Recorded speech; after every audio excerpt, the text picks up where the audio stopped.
voudrais d'abord remercier les organisateurs de m'avoir invité à participer à ce forum qui est très intéressant.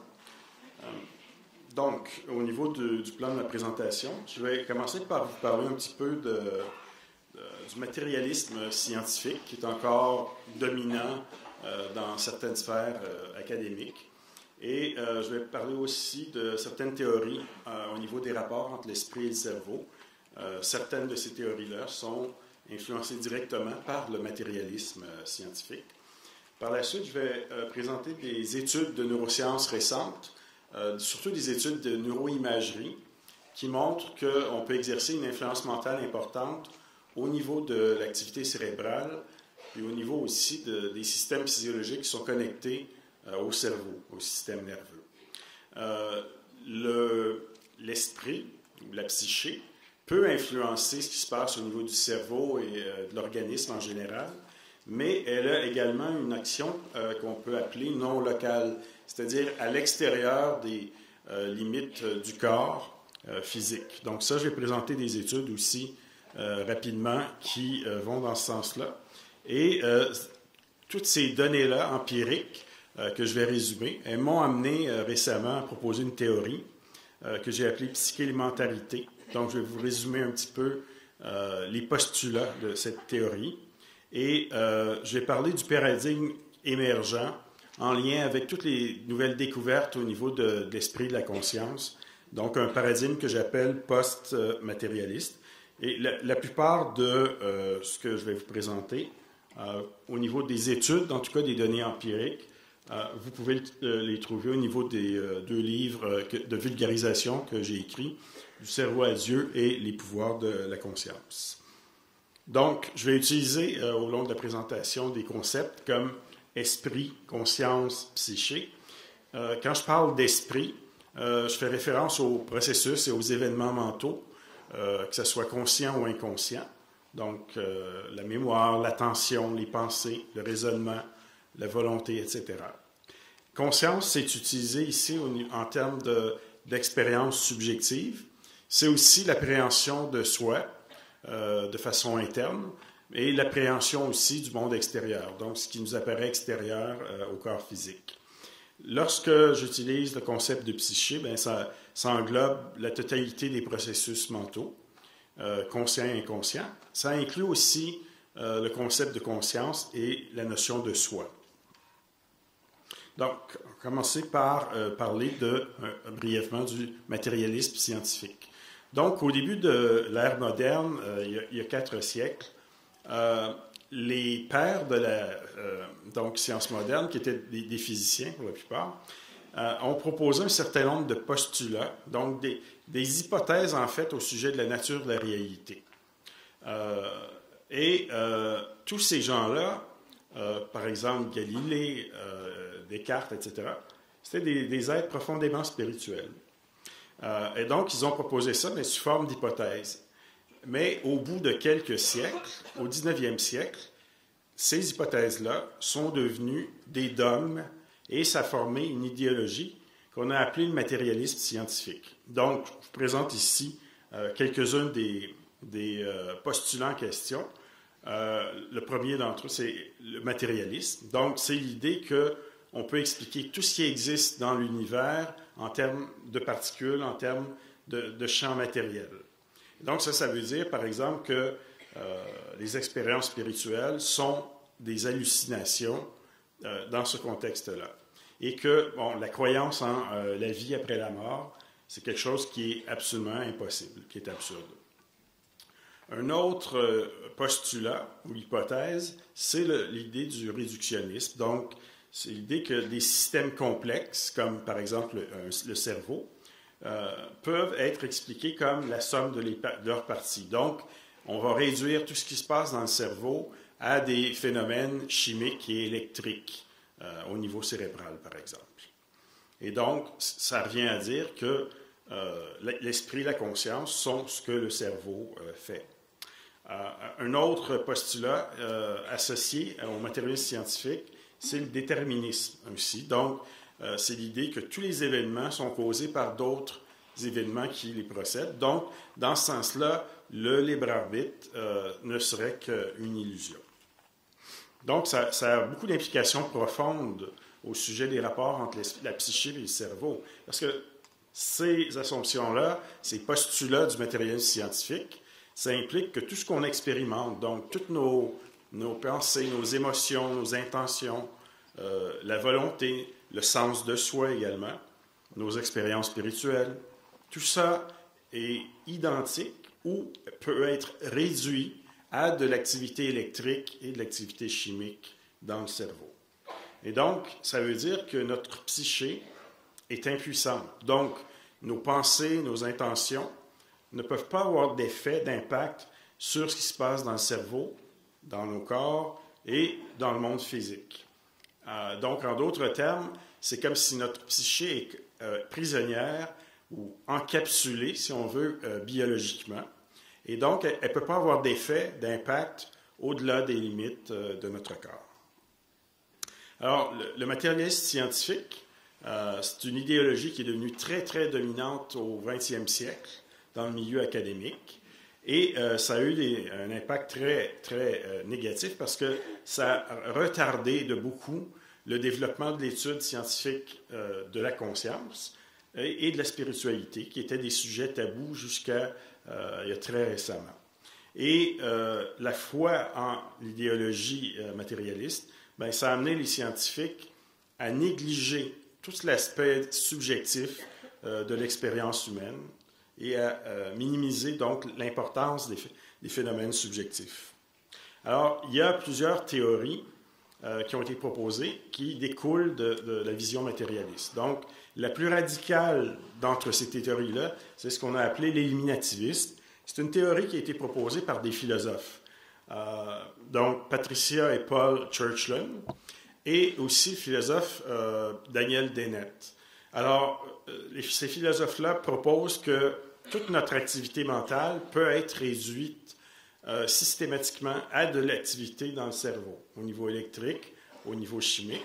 Et dans ce sens-là, des pensées, par exemple, ou des croyances, tout ça, ça n'existe pas vraiment.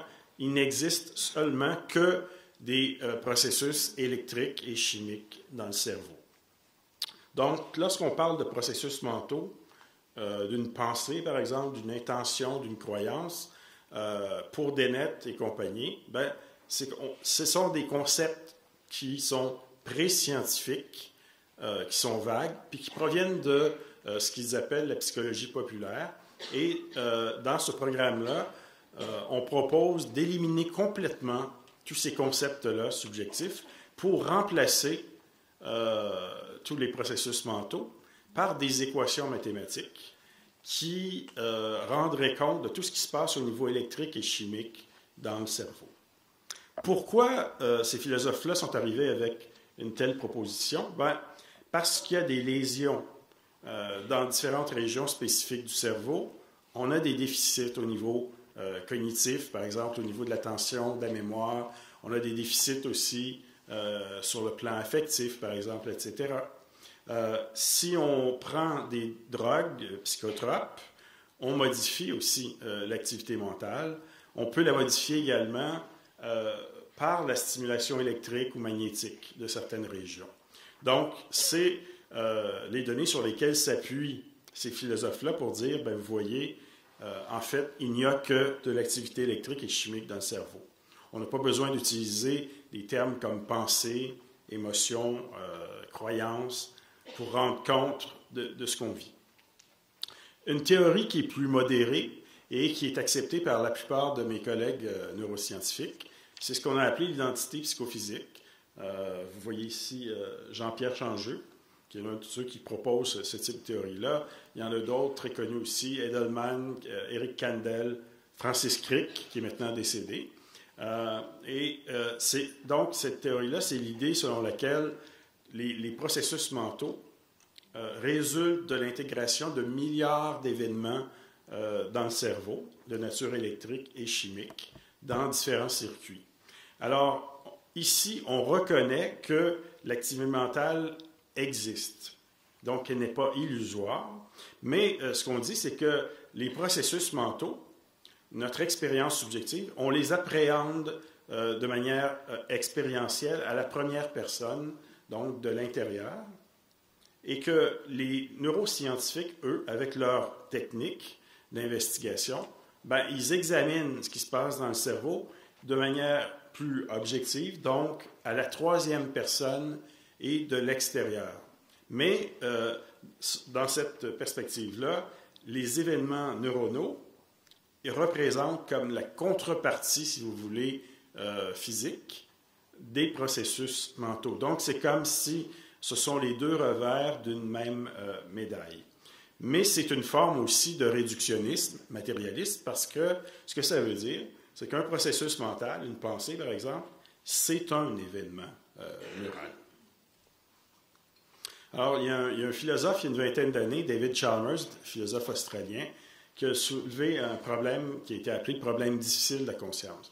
C'est-à-dire que Chalmers fait remarquer qu'il existe un fossé énorme entre ce qu'on appelle les états subjectifs, donc expérientiels, vécus à la première personne, et, par exemple, une pensée, une croyance, une expérience spirituelle, et les états physiques du cerveau. Par exemple, la propagation d'un influx nerveux à travers les neurones. Alors, une pensée, par exemple, on ne peut pas dire que c'est, du point de vue phénoménologique, identique à la propagation d'un influx nerveux dans un neurone. C'est deux ordres de phénomènes différents, mais qui peuvent être associés. Sauf qu'on ne peut pas réduire l'un à l'autre de façon systématique. Et Chalmers va plus loin, il dit qu'on ne peut pas non plus expliquer nos expériences subjectives par les états physiques du cerveau. Il y a une relation, une corrélation, mais on ne connaît pas la nature exacte de cette relation. Il y a d'autres théories qui ont été proposées dans l'histoire des neurosciences qui ne sont pas matérialistes. La première d'entre elles, une des plus connues, c'est celle de Descartes. C'est ce qu'on a appelé le dualisme cartésien ou le dualisme de substance. Donc, Descartes a proposé qu'il existe deux types de substances complètement séparées dans le monde. Il y a le monde de l'esprit et il y a le monde de la matière. Mais ces deux domaines qui sont complètement séparés. Et c'est une théorie qui n'a pas été retenue parce que ça posait beaucoup de problèmes au niveau philosophique, parce qu'on ne comprenait pas comment deux ordres de phénomènes complètement séparés peuvent interagir. Alors, au 20e siècle, il y a un neuroscientifique qui a gagné un prix Nobel, John Eccles, qui lui a proposé une autre version du dualisme qui était appelée l'interactionnisme. C'est-à-dire que, un petit peu comme pour Descartes, Eccles propose que les processus mentaux appartiennent au monde de l'esprit et le cerveau, lui, il appartient au monde matériel. Donc, il y a une certaine séparation à ce niveau-là. Par contre, il existerait une frontière, une espèce de frontière qui permettrait une communication entre ces deux mondes-là, entre l'esprit et le cerveau. Et les interactions se feraient au niveau de ce qu'on appelle des vésicules synaptiques. Donc ça, c'est ce qu'on appelle un neurone présynaptique. Vous avez le neurone postsynaptique. C'est une jonction entre deux cellules nerveuses. Et pour que la propagation de l'influx nerveux se fasse du neurone présynaptique au neurone postsynaptique, vous avez besoin d'une libération de messagers chimiques dans l'espace synaptique. À ces niveaux-là, il y a des canaux ioniques qui sont impliqués et qui sont de dimension extrêmement petite, et les règles de la mécanique quantique s'appliquent à ces niveaux-là. Donc, Eccles a travaillé avec un physicien, Friedrich Beck, et ils ont proposé un modèle d'interaction esprit-cerveau basé sur de la mécanique quantique. Et il y a d'autres modèles qui ont été proposés aussi par d'autres physiciens, dont Henry Stapp, par exemple, avec lequel j'ai eu le plaisir de travailler.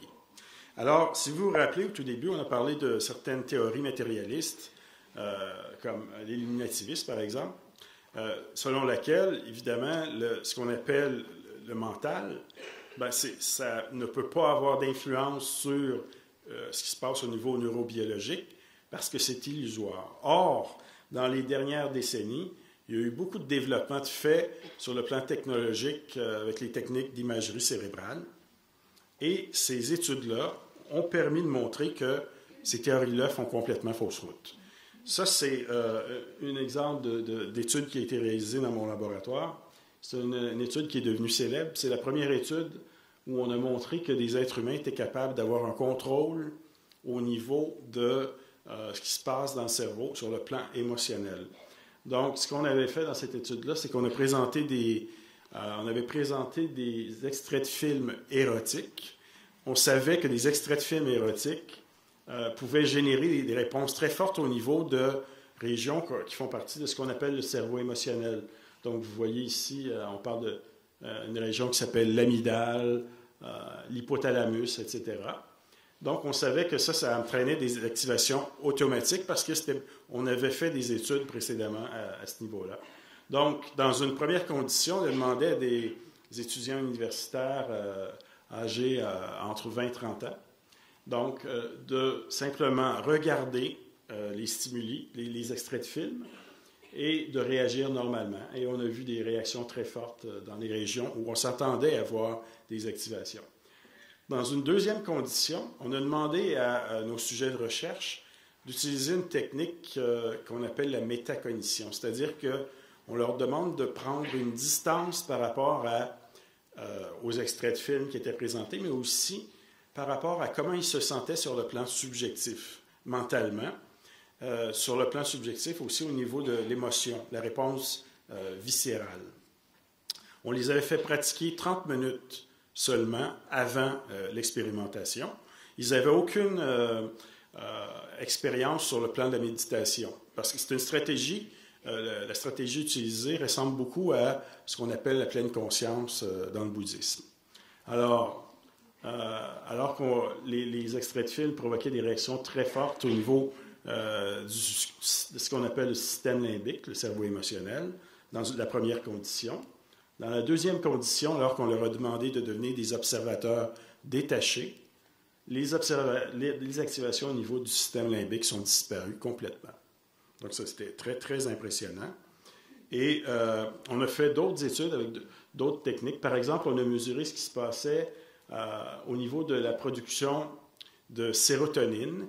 La sérotonine, c'est un messager chimique qui est impliqué dans toutes sortes de fonctions, mais c'est le messager chimique clé au niveau de la régulation de l'humeur. Donc, il y a beaucoup d'antidépresseurs qui touchent spécifiquement ce système chimique-là. Alors, on a demandé à nos sujets de se rappeler de l'événement ou un des événements les plus heureux de leur vie.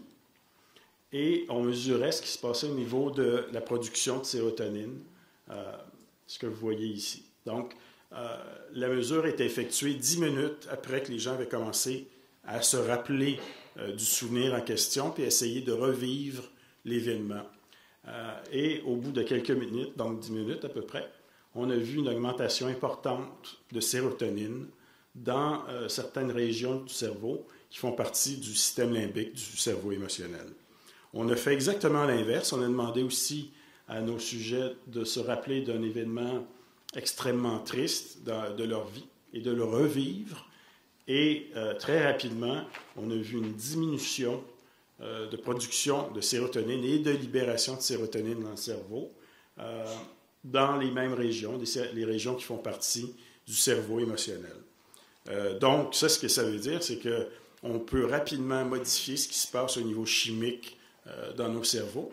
Ça, la tâche durait seulement quelques minutes, mais imaginez ce qui peut arriver lorsqu'on on rumine, par exemple, des pensées négatives, on entretient des émotions négatives pendant plusieurs heures, plusieurs journées, semaines, mois, voire même années.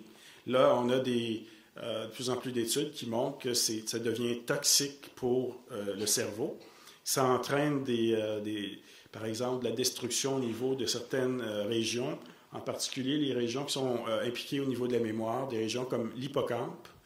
Et donc, ça devient toxique et ça peut mener à des démences comme la maladie d'Alzheimer. Donc, il y a des corrélations maintenant qui sont établies à ce niveau-là. Ce qu'on fait, c'est qu'on entraîne de la neuroplasticité. Donc, la neuroplasticité, c'est l'idée que la structure puis le fonctionnement, l'activité du cerveau humain, ça change continuellement via la création de nouvelles connexions entre les neurones. On parle de connexions synaptiques, mais ça amène la création de nouveaux neurones et même de nouveaux circuits dans le cerveau. On sait que les pratiques méditatives vont stimuler l'activité de régions cérébrales impliquées dans l'attention, la régulation des émotions, la compassion. Donc, vous voyez ici une étude où on a présenté à des novices, donc des gens qui commençaient à pratiquer la méditation de pleine conscience. On leur présentait des images fortes, chargées émotionnellement, et ça les faisait réagir au niveau de l'amygdale qui est impliquée dans la détection, la reconnaissance des stimuli à caractère émotionnel. Et donc, chez des gens qui étaient des méditants expérimentés, qui pratiquaient depuis plusieurs années, vous voyez que la présentation des mêmes images n'entraînait aucune activation. Donc, le cerveau des gens qui étaient plus expérimentés ne réagissait plus du tout de la même façon. Donc, il y avait eu des changements neuroplastiques dans leur cerveau. La croyance, c'est quelque chose de très puissant qui peut aussi changer l'activité du cerveau. Là, je fais référence ici à l'effet placebo. Donc, l'effet placebo, ça repose sur la croyance en l'efficacité d'un traitement qui, en réalité, n'est pas du tout efficace d'un point de vue médical.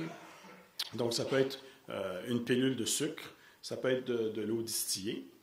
Le placebo intervient dans toutes les formes de thérapeutique, que ce soit sur le plan psychologique, sur le plan physique. Ça intervient même au niveau des chirurgies. Donc, il y a quelques années, il y a eu une étude qui a été faite à l'Université Baylor à Houston, où on a mesuré l'impact du placebo pour une arthroscopie au niveau de l'arthrose du genou. Et beaucoup de participants dans l'étude marchaient avec une canne avant l'intervention, et les membres du groupe placebo, qui n'ont reçu en fait qu'une petite incision, ils pouvaient tous marcher après l'intervention, et il y en avait même qui jouaient au basket. Donc, l'intervention placebo, c'est simplement une petite incision, donc, qui n'avait aucun effet réel sur leur arthrose au niveau du genou. Il y a des études d'imagerie qui ont montré aussi que ça pouvait avoir une influence au niveau de la maladie de Parkinson. Donc, dans la maladie de Parkinson, il y a une destruction progressive des neurones qui produisent un messager chimique qu'on appelle la dopamine. La dopamine est impliquée dans toutes sortes de fonctions, mais c'est le messager chimique principal au niveau de la motricité, du contrôle moteur. Et dans cette étude-là en particulier, les neurologues ont fait croire à des gens qui souffraient d'un Parkinson avancé.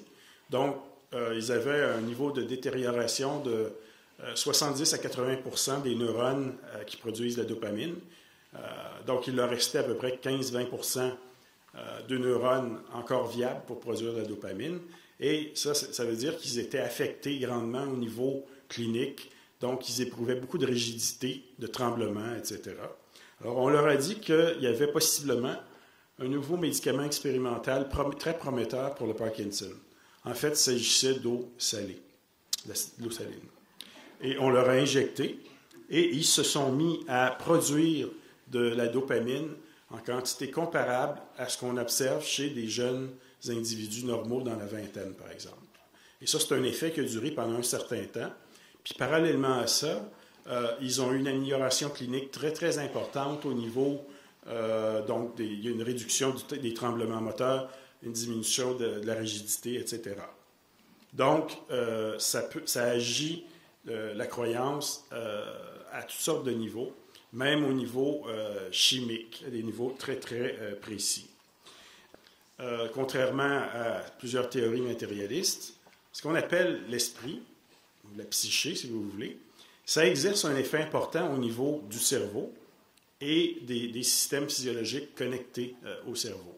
Mais l'impact de l'esprit n'est pas limité uniquement au cerveau ou à l'organisme, au corps physique.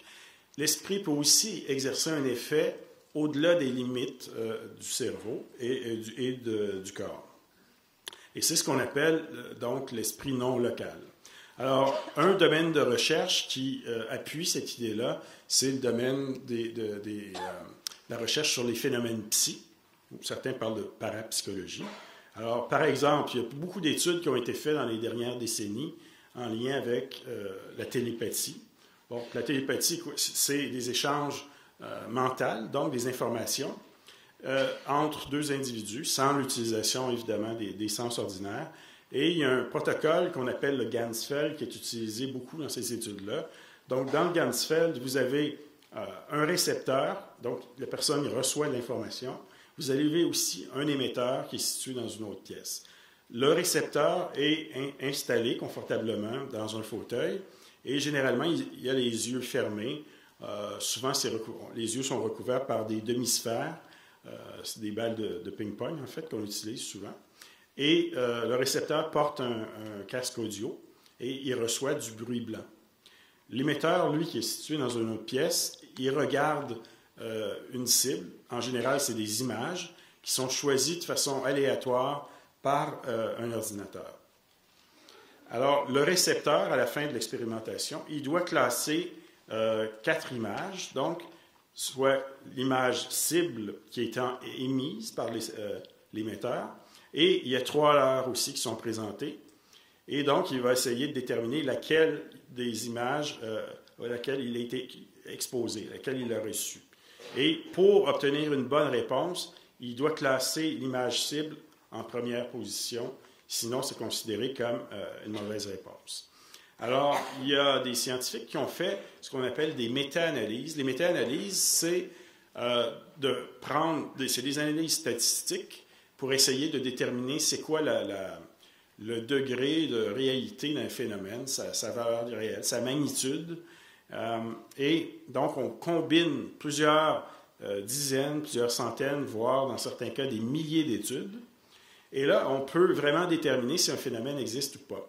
Dans le cas du protocole Ganzfeld en télépathie, il y a une méta-analyse de plus de 2000 études qui a été réalisée par un chercheur américain du nom de Dean Radin. Et la méta-analyse a révélé une probabilité que les résultats soient dus au hasard de 1 million, 1 sur 1 million de milliards, 1 sur 10 à la 15. Donc, c'était extrêmement significatif comme résultat. Et ça veut dire que le phénomène qu'on appelle télépathie, il existe réellement et on peut le produire en laboratoire.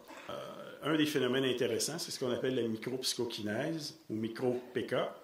Et il y a un appareil électronique qui est très utilisé pour ce genre d'études-là. C'est ce qu'on appelle le générateur de nombres aléatoires que vous pouvez voir ici en haut à droite. Alors, c'est un circuit électronique, en fait, qui va créer des séquences de pile ou face. C'est comme si finalement on lançait à répétition une pièce électronique et l'appareil enregistre les résultats. Mais au lieu de générer des piles ou des faces, l'appareil génère des 0 ou des 1 de façon aléatoire. Donc, l'appareil est basé sur une source de bruit électronique qui est engendrée par une diode. Et tout ça est basé sur des processus de mécanique quantique. Alors, les signaux, les nombres 0 et 1, ils peuvent être recueillis en échantillonnant donc ce bruit électronique-là à des intervalles réguliers qui sont prédéterminés. Donc, on peut faire un échantillonnage, par exemple, 1000 fois par seconde, 10 000 fois par seconde, donc c'est ajustable. Et les participants qui participent à ces études-là, on leur demande tout simplement d'influencer mentalement la production du générateur. Donc, soit de produire plus de 1 que de 0, ou vice-versa. Il y a des méta-analyses qui ont été faites aussi dans ce domaine-là de recherche, et il y en a une qui a englobé plus de 800 études là, menées de 1959 à 1987, et la probabilité pour que les résultats de ces études-là soient dus au hasard était de 1 sur 1 trillion, 1 sur 10 à la 18.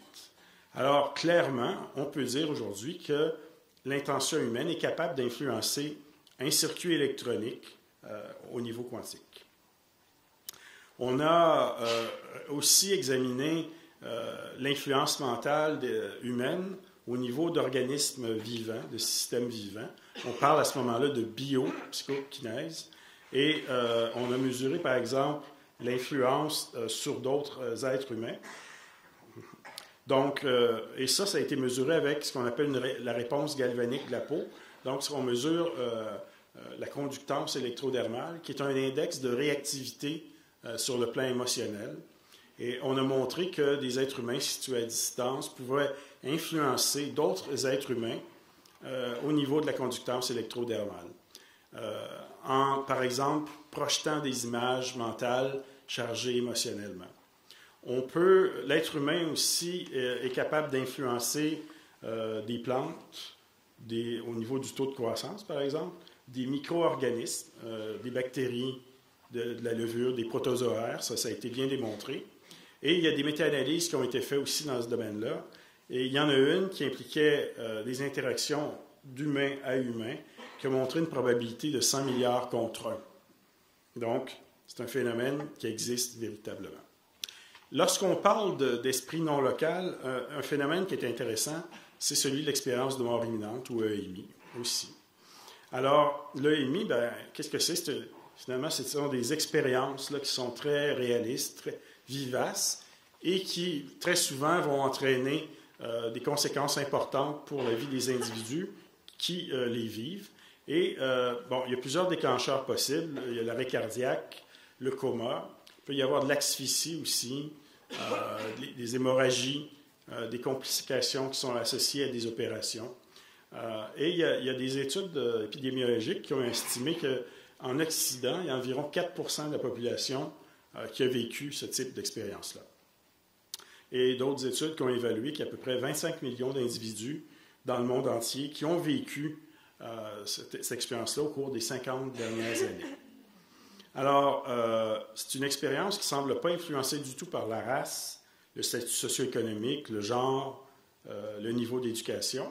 Il n'y a pas non plus de relation entre la religion préexistante et ce qui est vécu pendant l'EMI. Donc, peu importe que les expérienceurs soient protestants, musulmans, bouddhistes, catholiques, peu importe, ou même athées ou agnostiques. Ça, c'est une expérience qui est universelle, finalement. Alors, il y a un certain nombre de composantes dans cette expérience-là importante. L'une d'entre elles, c'est la dimension hors corps. Donc, ça, c'est l'impression de sortir de son corps physique et de voir des événements se dérouler d'un point de vue extérieur au corps. Souvent, les expérienceurs apportent aussi une vision étendue, panoramique à 360 degrés. Et ils rapportent être capables de traverser des structures solides, de percevoir au-delà de ces structures solides, comme des murs, par exemple. Toutes les facultés mentales sont conservées. Donc, la conscience, la pensée, la mémoire, les perceptions, les émotions. Et les gens aussi conservent le sens de l'identité personnelle. Et non seulement les facultés mentales sont conservées, mais elles sont augmentées. Donc, la pensée est plus vivace, les perceptions sont plus fines, et il y a également associé à tout ça des émotions positives, des sentiments comme de la paix, de la joie. Il y a aussi souvent un passage à travers une zone d'ombre, si on veut, ou un tunnel sombre, qui est suivi par l'apparition d'une lumière extrêmement brillante. Et bon, les expérienceurs apportent souvent un monde d'une beauté très, très, très grande. Certains parlent d'entendre des musiques éthérées ou la perception de très beaux jardins, de cités magnifiques. Il y a aussi des rencontres, ça c'est très fréquent, avec des proches, des amis décédés. Et une rencontre aussi avec la lumière, ou ce que certains appellent l'être de lumière, qui irradie une acceptation complète et un amour inconditionnel, et qui communique télépathiquement avec l'expérienceur. Il y a aussi très souvent une revue de vie, où là, les expérienceurs voient leur vie entière défiler très rapidement. Et parfois, ils vont revivre des événements, mais en empruntant la perspective de toutes les personnes qui étaient impliquées dans les événements. Et le retour, la plupart du temps, est forcé, mais dans certains cas, on donne le choix aux expérienceurs de revenir ou non. Donc, c'est des expériences qui ont beaucoup de répercussions, qui amènent une appréciation nouvelle de la vie, de son sens, de sa finalité. Les expérienceurs aussi deviennent plus capables de compassion, ils sont plus tolérants. Très souvent, ils deviennent plus sensibles aussi à la santé de la biosphère. Et il y a un déclin des affiliations religieuses, mais il y a une augmentation de la spiritualité aussi. Il y a également la certitude donc profonde qu'il y a un principe transcendant qui existe et que la vie continue après la mort du corps physique. Et un mode de vie centré sur le matérialisme est perçu fréquemment comme étant vide, comme étant futile. Souvent aussi, les expérienceurs reviennent avec toute une gamme de capacités psy. Par exemple, sont capables de clairvoyance ou de précognition. Alors, il y a un phénomène qui est intéressant là-dedans parce qu'on peut contre-vérifier les informations qui sont rapportées. C'est ce qu'on appelle les perceptions véridiques. Donc, c'est l'expérienceur qui a l'impression de flotter au-dessus de son corps, par exemple, et est capable de rapporter des informations sur ce qui se passe. Par exemple, des manœuvres de réanimation au niveau cardio-pulmonaire. Et souvent, les informations qui vont être rapportées peuvent être contre-vérifiées par des membres de l'équipe médicale, par exemple, par des médecins, des infirmières. Ça, c'est très, très important. Par exemple, une diminution du niveau cérébral d'oxygène, mais le manque d'oxygène n'est pas associé à une augmentation de clarté mentale, par exemple, ou à une mémoire claire. Donc, c'est une théorie qui ne colle pas. Et aussi, tous les patients qui vivent un arrêt cardiaque et donc une diminution d'oxygène au niveau cérébral, ils ne rapportent pas de EMI. Il y a d'autres possibilités aussi au niveau de la libération de certains messagers chimiques comme des endorphines, mais encore là, ça n'arrive pas à expliquer pourquoi les expérienceurs rencontrent des individus décédés, pourquoi ils vivent une revue panoramique de leur vie, et aussi pourquoi il y a une transformation spirituelle, psychospirituelle, qu'ils vont expérimenter à très, très long terme. Un cas très intéressant pour les neuroscientifiques comme moi, en lien avec l'EMI, c'est l'arrêt cardiaque, parce que lorsqu'il y a un arrêt cardiaque, le flux de sang dans le cerveau est complètement interrompu. Et si vous mesurez ce qui se passe avec un électroencéphalogramme, vous allez voir ici que la ligne qui représente l'activité électrique du cerveau, elle devient plate au bout de 10 à 20 secondes. Donc, on dit qu'elle est isoélectrique. Et il y a plusieurs études qui ont été menées dans les dernières années, dans les dernières décennies, aux Pays-Bas, au Royaume-Uni, aux États-Unis, qui ont révélé qu'il y a à peu près 15% des survivants à des arrêts cardiaques qui relatent des souvenirs de la période où ils étaient cliniquement morts. Et donc, il y a eu des cas célèbres là, où il y a des gens qui ont pu rapporter en arrêt cardiaque des informations très précises sur ce qui se passait alors qu'ils étaient cliniquement morts. Il y a le cas de Maria, par exemple, aux États-Unis, qui est un cas célèbre. Il y a aussi l'histoire du dentier là, qui a été rapportée par le cardiologue Pim Van Lommel. Vous pouvez trouver ça dans la littérature. Alors, les EMI, ça pose des problèmes majeurs pour les théories matérialistes. Pourquoi? Parce que l'activité cérébrale qu'on estime nécessaire pour être capable de produire les fonctions mentales, comme la conscience, la perception, les mémoires, on sait et que cette activité-là est clairement abolie pendant un arrêt cardiaque. Alors, ces études-là, donc, ces théories-là matérialistes, n'arrivent pas à expliquer ce genre de phénomène-là.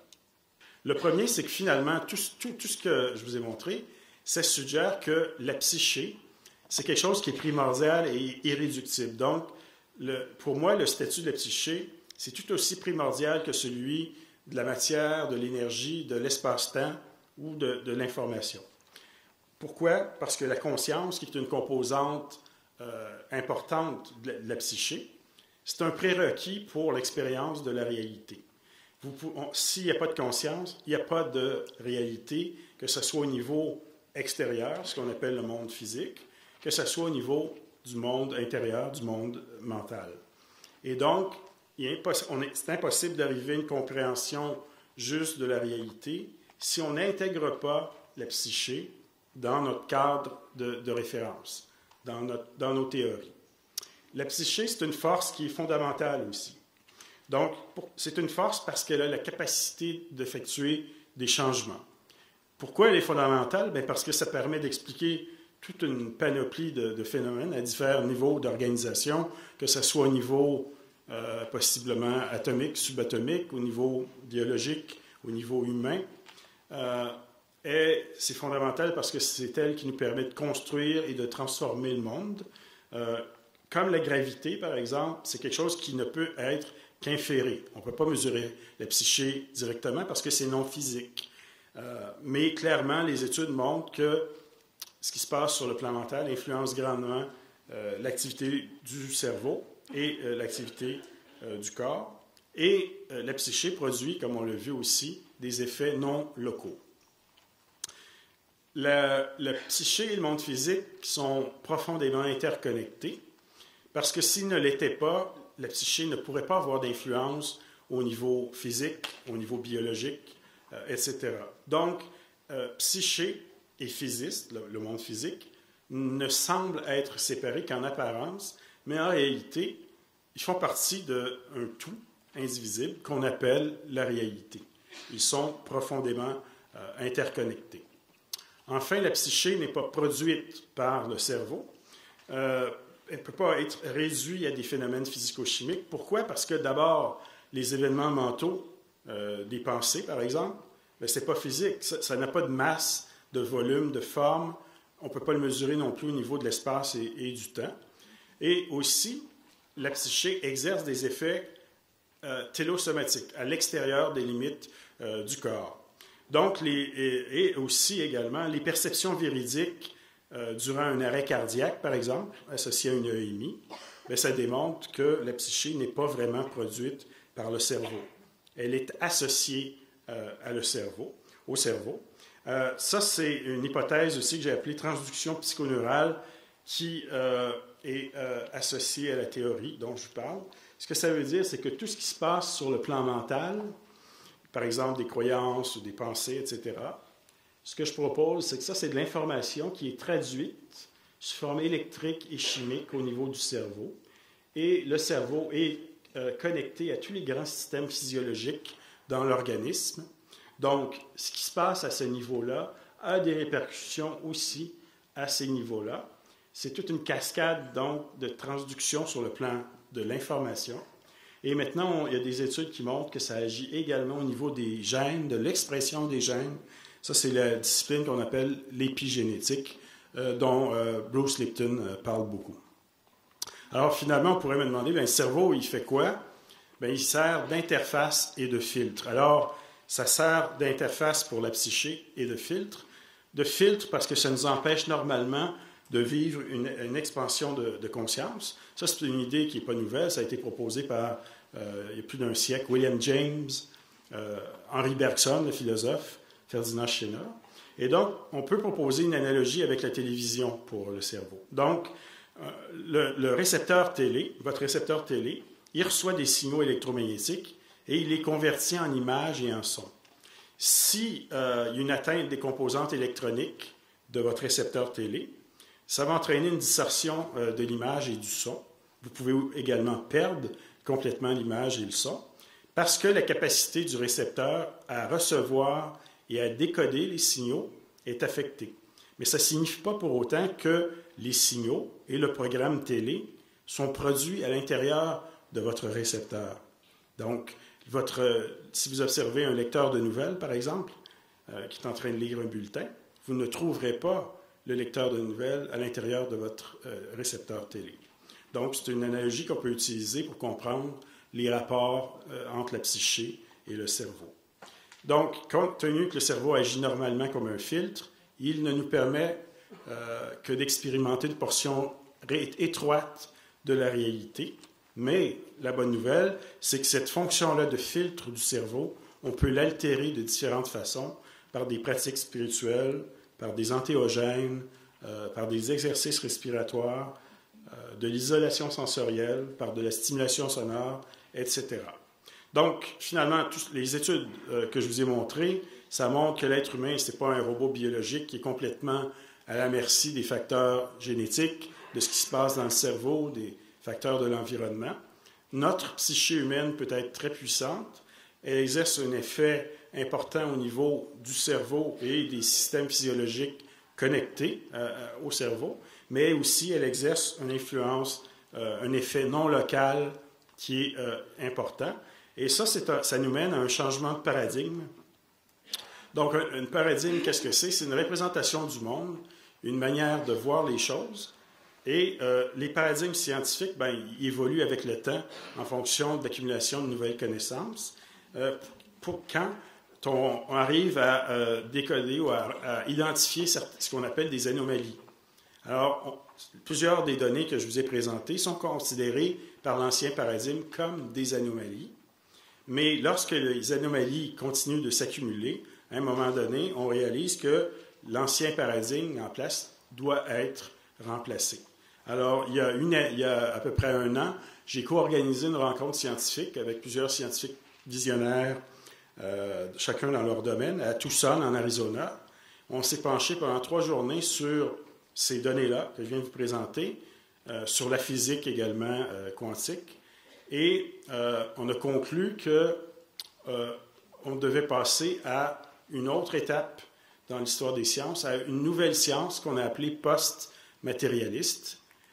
On pense que tous les phénomènes nouveaux, maintenant associés à la psyché, à la conscience, vont nous mener éventuellement, c'est une question à notre avis de décennies, à une nouvelle révolution scientifique qui va avoir des implications encore plus grandes que le passage du géocentrisme à l'héliocentrisme. Je n'ai pas le temps ici de présenter d'autres évidences, mais il y en a beaucoup qu'on aurait pu inclure là, qui vont dans le sens de nouvelles visions post-matérialistes, comme par exemple les guérisons miraculeuses, les expériences spirituelles transformatrices. Il y a de plus en plus de données qui montrent qu'il existe une conscience prénatale et périnatale. Il y a les visions de l'île-mort, les études sur la médiumnité, la transcommunication instrumentale aussi. Il y a des chercheurs aussi qui étudient les apparitions. Il y a des travaux importants faits au niveau de la réincarnation, des travaux très sérieux faits à l'Université de Virginie, par exemple. Et il y a aussi des données qui sont enregistrées en lien avec ce qu'on appelle maintenant la vie entre les vies. Ça, c'est des données qu'on va chercher au niveau en faisant des régressions hypnotiques. Alors, je vous remercie pour votre attention.